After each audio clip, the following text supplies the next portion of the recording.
अब देखिए, दिन की शुरुआत तो बहुत ही शानदार हुई थी। स्टॉक लगभग 4% ऊपर था और इन्वेस्टर्स काफी खुश नजर आ रहे थे। लेकिन दोपहर के बाद तस्वीर पूरी तरह से बदल गई। सुबह की सारी बढ़त तो गई ही, ऊपर से स्टॉक लगभग 7% की गिरावट के साथ बंद हुआ।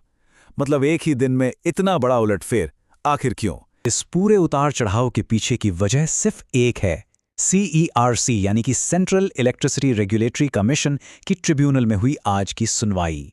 जी हां, सारी कहानी की जड़ यहीं पर है। देखिए, मार्केट में ना एक बहुत बड़ी उम्मीद बनी हुई थी। पिछली सुनवाई में सीईआरसी के वकील की तरफ से ऐसे संकेत मिले थे कि वो मार्केट कपलिंग वाले विवादित आदेश को शायद पूरी तरह से वापस ले लेंगे।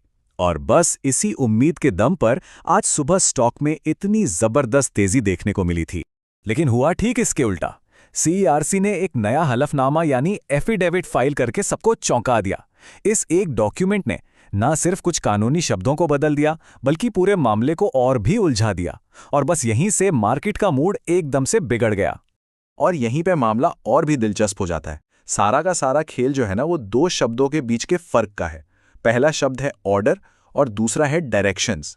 इसको एक आसान से उदाहरण से समझते हैं।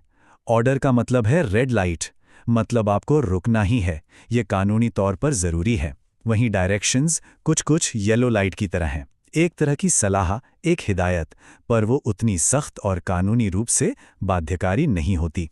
तो मतलब साफ है, मार्केट को उम्मीद थी कि ये ऑर्डर पूरी तरह से वापस ले लिया जाएगा, पर ऐसा हुआ नहीं। इसे वापस लेने की बजाय बस इसका नाम बदलकर इसे डायरेक्शंस कर दिया गया।